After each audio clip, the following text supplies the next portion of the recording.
In the heart of Efik land, where the majestic Calabar River flows, there existed a small village called Odiobo. The villagers lived in harmony with nature, their lives woven around the rhythms of the river and the seasons. In this tranquil setting, a story of love, compassion, and redemption unfolded. Ek Okon, a wise and aged Efik elder, had lived a life filled with purpose and meaning. As a respected community leader, he had spent his days mediating disputes, sharing stories of the ancestors, and teaching the younger generation the ways of their people. However, as the years went by, Ek's body began to weaken. His hands trembled, his eyesight blurred, and his steps faltered. Ek's son, Asuko, a successful trader, had built a comfortable home for his family in Odiobo. He lived with his wife, Mfon, and their 6-year-old son, Uduak. As Ek's condition worsened, Asuko decided it was time for his father to come live with them.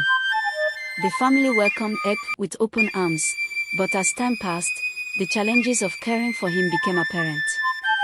Mealtimes, once a joyful and communal experience, became a source of frustration. Ek's shaky hands would spill akara and egusi soup onto the tablecloth. When he tried to drink from a cup, water would spill down his chin. Asuko and Mfon grew weary of cleaning up after Ek, and their patience wore thin. One fateful evening, Asuko decided that Ek should eat alone. They set a small table in the corner, and Ek ate from a wooden bowl, separated from the rest of the family. Uduak watched, confused and concerned, as his grandfather sat alone, his eyes welling up with tears. Days turned into weeks, and Ek ate alone, his spirit slowly dwindling.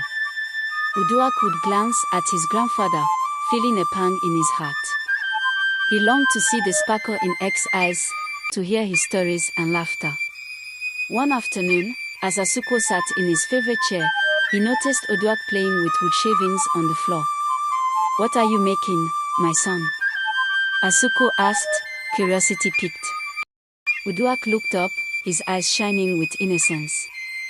"I'm making a wooden bowl for you and Mama to eat from when I grow up, just like grandfathers." Asuko's eyes widened, and he felt a stinging sensation in his eyes. He realized that Uduak had been watching, learning, and absorbing the lessons of their treatment of Ek. In that moment, Asuko understood the gravity of their actions. He saw that their frustration and impatience had not only hurt Ek but also influenced Uduak's perception of love, care, and compassion. A wave of regret washed over Asuko, and he knew that he had to make things right. That evening, Asuko took Ek's hand, and with tears in his eyes, he led his father back to the family table.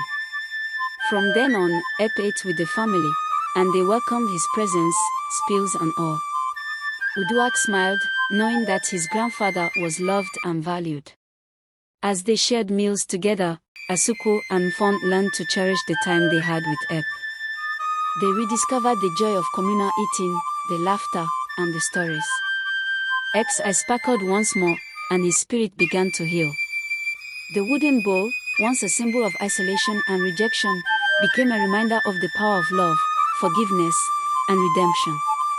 As the family sat together, hands clasped, and hearts full, they knew that they had been given a second chance to honor their elder, to cherish their heritage, and to pass on the values of compassion, empathy, and kindness to the next generation.